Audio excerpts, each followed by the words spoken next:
प्रिय बच्चों, आज हम आपको कक्षा 9 विज्ञान में उप विषय भौतिक विज्ञान के अध्याय 8 के जो अभ्यास के प्रश्न हैं उन्हें कराएंगे। पहला क्वेश्चन है हमारा कि एक एथलीट वृत्तीय रास्ते पर जिसका व्यास 200 मीटर है। एक एथलीट कैसे? एक वृत्तीय मार्ग पर, एक वृत्ताकार मार्ग है, इस पर कोई एथलीट चल रहा है और ये एथलीट कितना 200 मीटर इसका व्यास है, जिसका व्यास दे रखा है हमें कितना है इसका 200 मीटर।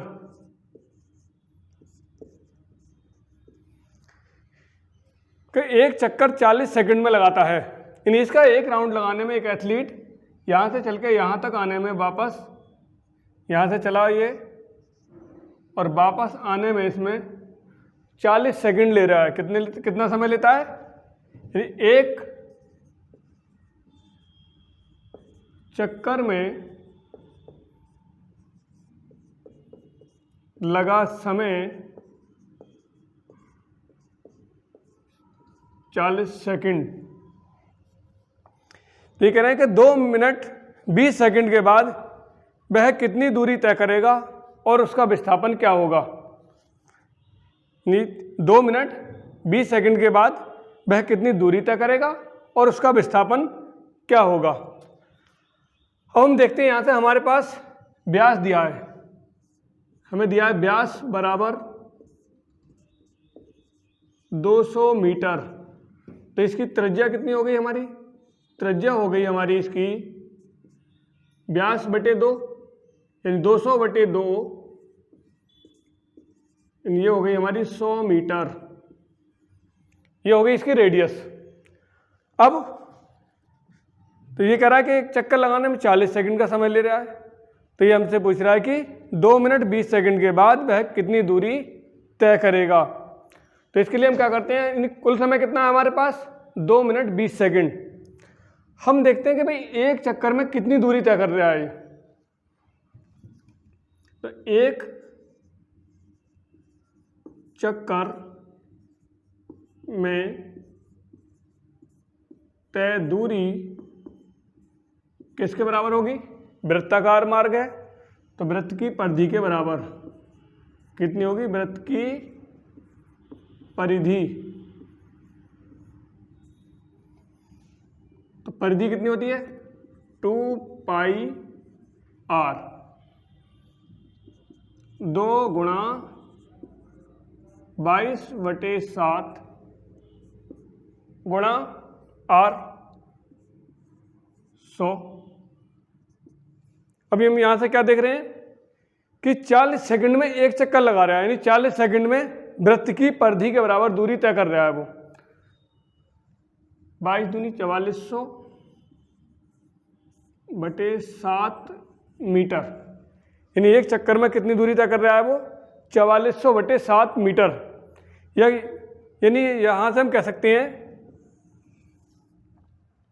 कि 4400 की 40 सेकंड में तय करता है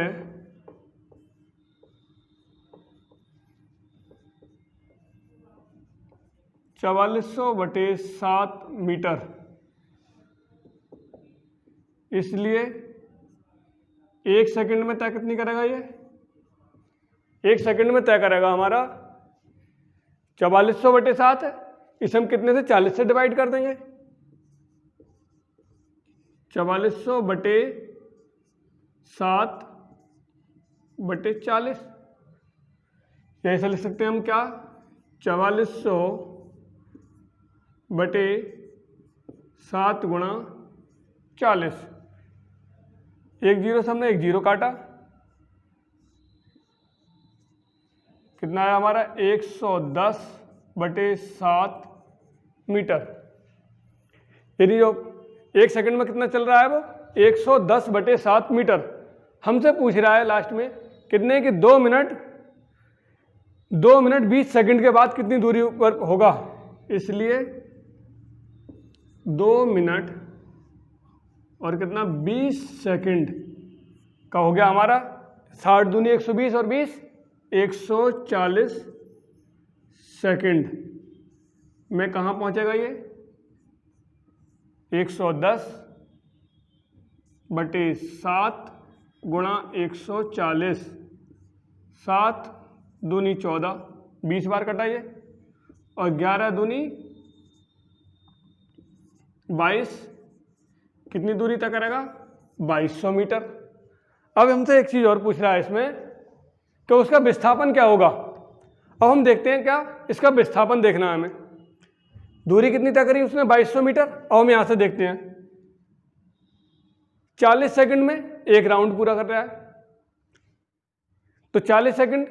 अब हमारे पास समय कितना है? 140 सेकंड। 140 सेकंड का कितना हुआ? यानी वो इसके लगा रहा है 3.5 चक्कर, चूंकि 40 सेकंड में कितना चल रहा है? 1 चक्कर। हमारे पास है 2 मिनट 20 सेकंड यानी 140 सेकंड, इसलिए 1 सेकंड में कितना चलेगा? 1/40, और इसलिए 140 सेकंड में 1/40 गुणा 140, 0 से 0 कटा हमारा, कितना आया? 3.5 चक्कर। अब हमसे पूछ रहा है विस्थापन। अब 3 राउंड में यहाँ से चला वो, मान लो ये पोजीशन हमारी ए है, ए से चला, लौट के ए पे आ गया, पहला राउंड। दूसरे राउंड में चला, फिर यहाँ आ गया, तीसरा राउंड फिर पूरा यहाँ आ गया, यानी 3 चक्कर में, 3 चक्कर के बाद उसका विस्थापन हो गया 0। अभी हमारे पास आधा चक्कर हो रहा है, और आधे चक्कर में चलने के बाद वो कहाँ से पहुँचेगा? ए से बी पर। कहाँ पहुँचेगा? वो ए से चलेगा और बी पर पहुँच जाएगा, इसलिए उसका विस्थापन क्या होगा? विस्थापन हो जाएगा उसका व्यास के बराबर। तो विस्थापन कितना होगा? तो विस्थापन हो जाएगा उसका इसके व्यास के बराबर, और व्यास है इसका कितना? 200 मीटर आंसर। अब बच्चों हम देखते हैं दूसरा क्वेश्चन। ये दूसरा क्वेश्चन कह रहा है हमारा कि 300 मीटर सीधे रास्ते पर जो सब जॉगिंग करता हुआ 2 मिनट 50 सेकंड में ए सिरे से बी पर पहुंचता है। यानी एक रास्ता है हमारे पास जो कितना है? 300 मीटर लंबा। ये रहा ए सिरा और ये है बी सिरा। इसकी टोटल लंबाई कितनी है हमारी? 300 मीटर। यहां से जोसेफ चलता है, चलते हुए ए से बी पर पहुंचता है, और यहां तक, और यहां पहुंचने में उसे 2 मिनट 50 सेकंड का वक्त लगता है। यानी समय कितना लगा यहां तक? 2 मिनट 50 सेकंड का टाइम लिया इसने यहां तक पहुंचने में। अब कह रहे हैं और घूमकर 1 मिनट में 100 मीटर पीछे बिंदु सी पर पहुंचता है। यहां से घूमा ये और पीछे लौट के आया बिंदु सी पर, कितना? 100 मीटर पीछे आया ये।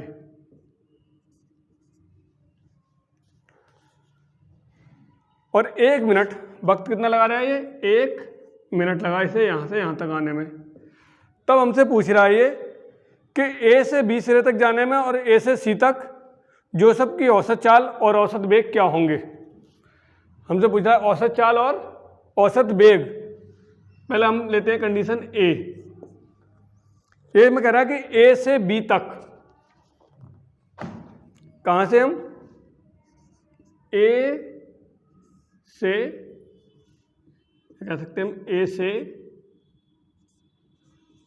बी तक हमें औसत चाल निकालनी है और औसत वेग निकालना है। हमने देखा ए से बी के लिए बात करें तो कुल दूरी कितनी है हमारे पास? कुल जो दूरी है हमारी वो है हमारी 300 मीटर। ए से बी की दूरी 300 मीटर। समय कितना लग रहा है यहाँ पे? समय लग रहा है हमारे पास 2 मिनट 50 सेकंड। 2 मिनट 50 सेकंड, यानी 2 मिनट के 60 दूनी 120, इसे कर सकते हैं हम क्या, 2 गुणा 120 प्लस 50, 120 और 50 170 सेकेंड। अब हमारे पास दोनों चीज़ें हो गई। अब ए से बी में हमें औसत चाल निकालनी है और औसत विस्थापन बताना है हमें।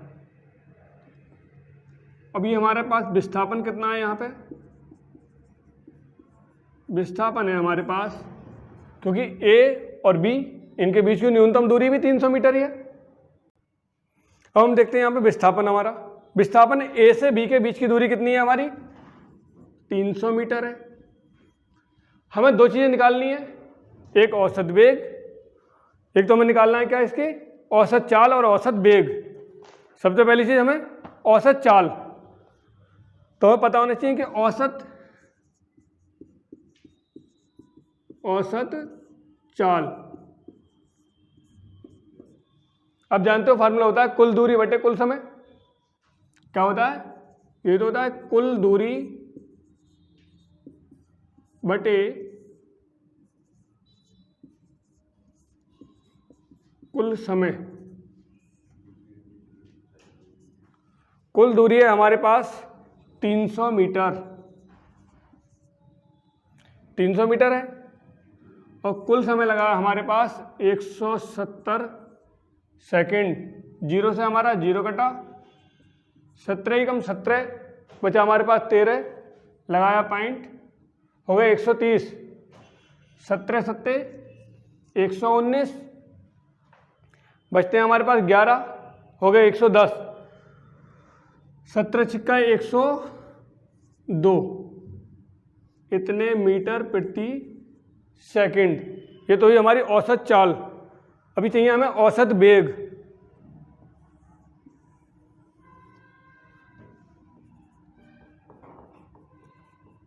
औसत वेग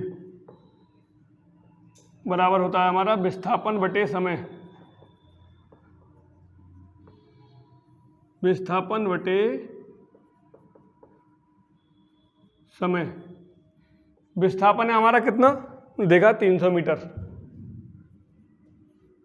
300, समय वही है हमारे पास 170 सेकंड, 170, तो ये भी कितना आएगा हमारा 1.76 मीटर प्रति सेकंड।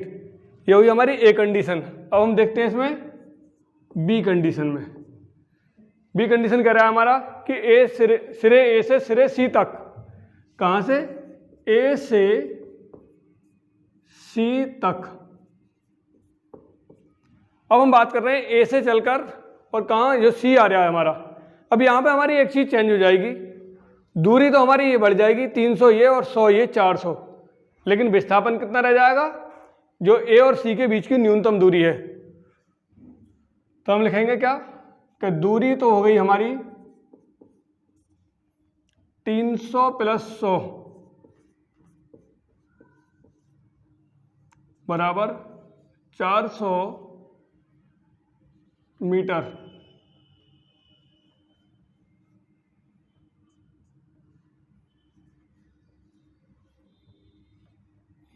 और विस्थापन हो गया हमारा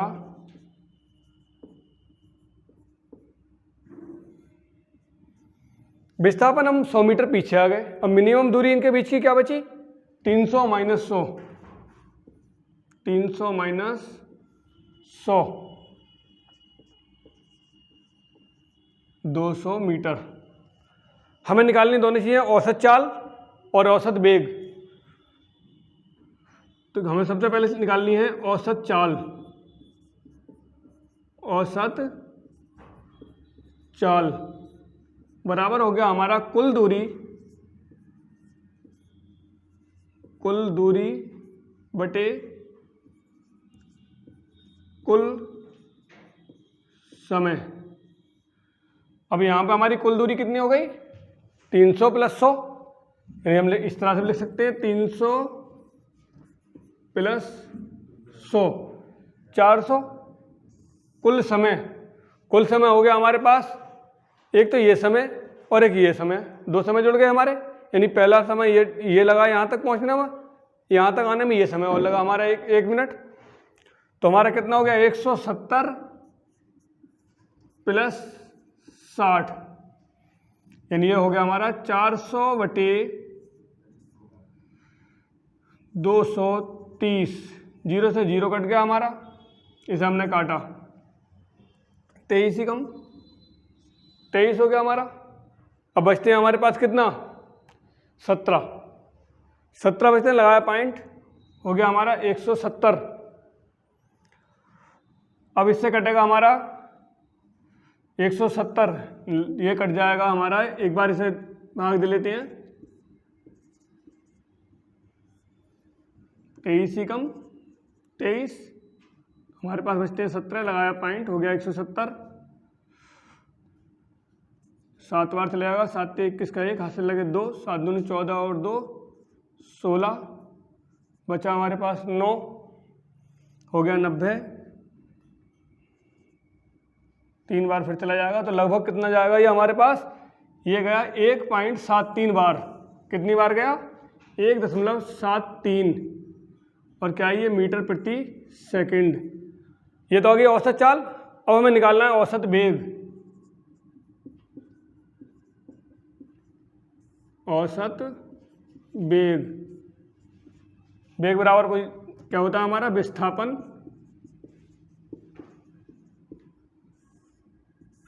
बटे समय।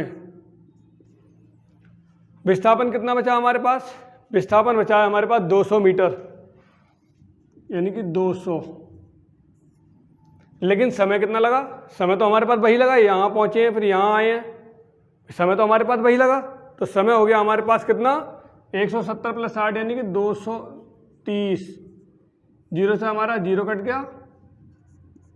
हमने क्या करा कि 20 को डिवाइड करना है 23 से, हमने 20 को कितने से 23 से करना है, हमें पॉइंट लगाया, 0 बढ़ा लिया, 8 बार जाएगा, 8 के 24 के 4, हाथ से लगे 2, 8 दूनी 16 और 2 18, बचा 16, हो गया 160, और लगभग 6 बार और चला जाएगा, तो कितना आया, ये आएगा हमारा 0.86, 0.86 मीटर प्रति सेकंड। ये हमारा दूसरा क्वेश्चन समाप्त हुआ। अब बच्चों हम तीसरा क्वेश्चन देखते हैं। ये तीसरा क्वेश्चन कह रहा है हमारा कि अब्दुल गाड़ी से एक स्कूल जाने के क्रम में औसत चाल को 20 किलोमीटर प्रति घंटा पाता है, और उसी रास्ते से लौटने के समय वहाँ भीड़ कम है, तब औसत चाल 40 किलोमीटर प्रति घंटा है। अब्दुल की इस पूरी यात्रा में उसकी औसत चाल क्या है। हमें इसमें क्या औसत चाल निकालनी है उसकी। अब जाने में हमें स्पीड दे रखी है, मान लो ये रास्ता है हमारे पास, यहाँ से चला अब्दुल, ए से चलना शुरू करता है और बी तक पहुँच गया, यानी यहाँ से अब्दुल चला और ये रहा उसका स्कूल। यहाँ तक कि मान लो हमने दूरी मान ली x, क्या दूरी मानी हमने, x मान ली। मान लिया हमारा समय लगा t1, और चाल दे रखी है हमें 20 किलोमीटर प्रति घंटा। समय हमने क्या मान लिया कि t1 समय लगा इसे जाने में, और वापस आने में मान लो हमारा t2 समय लगा। दूरी हमारी नहीं आती, तो हम क्या करेंगे कि माना स्कूल की दूरी बराबर x किलोमीटर मान लिया हमने। अब हमें माना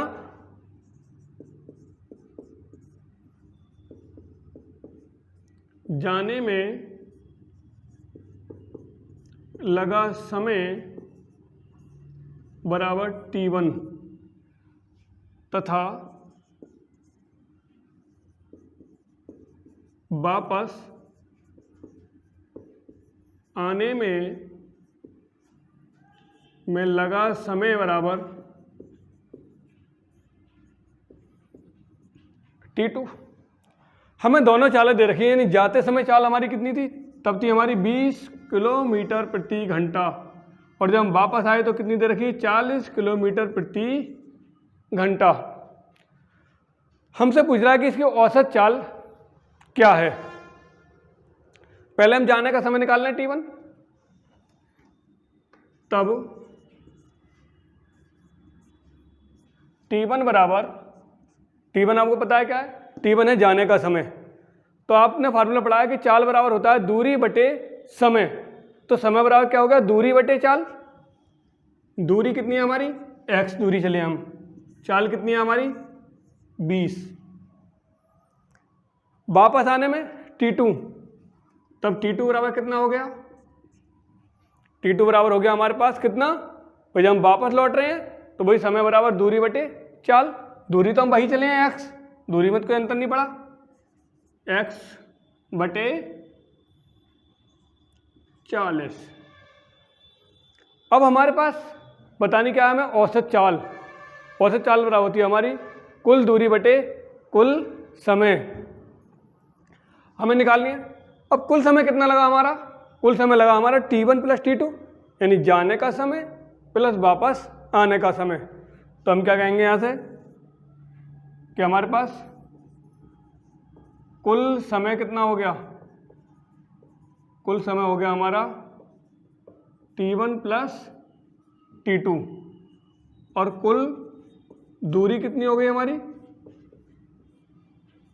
ये हो गई हमारी x प्लस x, यानी कि 2x। x हम चल के गए और वापस आए तब भी हमने x ही चला। हमें निकालनी है क्या? औसत चाल। तब औसत चाल बराबर औसत चाल बराबर कुल दूरी बटे कुल समय। कुल दूरी हो गई हमारी 2x बटे t1 प्लस t2। 2x बटे t1 का मान x बटे 20, x बटे 20, और t2 का मान x बटे 40। 2x बटे, इनका हमने नीचे एलसीएम ले लिया 40, 20 दूनी 40 और 2 की इससे मल्टीप्लाई करी तो ये हो गया 2x प्लस 40 से 40 को भाग दी, एक बार गई x, ऊपर भेज दिया हमने। ये जो नीचे की बिंदु वो हमारी कहाँ चली जाती है? ऊपर। तो ये हो गया हमारे पास 2x गुणा 40 बटे 3x। x से हमारा x कट गया और ये हो गया हमारा 80 बटे 3 किलोमीटर प्रति घंटा आंसर। अब बच्चों हम देखते हैं आपके सामने चौथा क्वेश्चन। इसका चौथा प्रश्न क्या रहा है हमारा कि कोई मोटर बोट झील में विरामावस्था से सरल रेखीय पथ पर कहाँ से चलना शुरू किया उसने? विरामावस्था से। तब उसका प्रारंभिक वेग कितना हो गया? 0, यानी u बराबर 0। सरल रेखीय पथ पर 3 मीटर प्रति सेकंड स्क्वायर के नियत त्वरण दिया है हमें कितना? त्वरण लिखते हैं हम a से। a दिया है 3 मीटर प्रति सेकंड स्क्वायर के नियत त्वरण से 8 सेकंड तक चलती है। समय कितना दिया हमें? t बराबर 8 सेकंड तक चलती है। इस अंतराल में मोटर बोट कितनी दूरी तय करेगी? यानी हमें क्या निकालना है? मोटर बोट के द्वारा तय की गई दूरी s निकालनी है। तो आपने गति के समीकरण पढ़े हैं, उनमें एक हमारा समीकरण है कि s बराबर होता है ut plus half at square. हमने इसे क्यों लगाया? हम उस समीकरण को लगाते हैं जिसमें ये हमारे मान सुटेबल हो रहे हों। हमने देखा u भी है हमारे पास, t भी है, सिर्फ s निकालना है। तो ये कौन से समीकरण में लगाएंगे? हमारे गति के दूसरे समीकरण में। इसमें ये वैल्यू लगा दो, u की जगह 0, t की जगह 8 प्लस 1/2, a की जगह हमारा 3 गुणा टी स्क्वायर, टी की जगह कितना है हमारा 8 का वर्ग, ये वैल्यू तो हो गई हमारी 0 प्लस 1/2 गुणा 3 गुणा 8 अट्ठे हमारे, यानी कि ऐसा लिख सकते हैं हम 8 गुणा 8, 2 चौक 8, और हमारे ये हो गया 8 चौक 32, और तो ये हमारे पास आया 3 गुणा 32, 3 दूनी 6 और 3 तिया 9, 96 मीटर। तो हमारी मोटर बोट पानी में कितनी दूरी तक जाएगी? 96 मीटर तक। अच्छा बच्चों, इस वीडियो में सिर्फ यहीं तक। इससे आगे के प्रश्नों को लेकर आगे वीडियो में उपस्थित होंगे। तब तक के लिए धन्यवाद।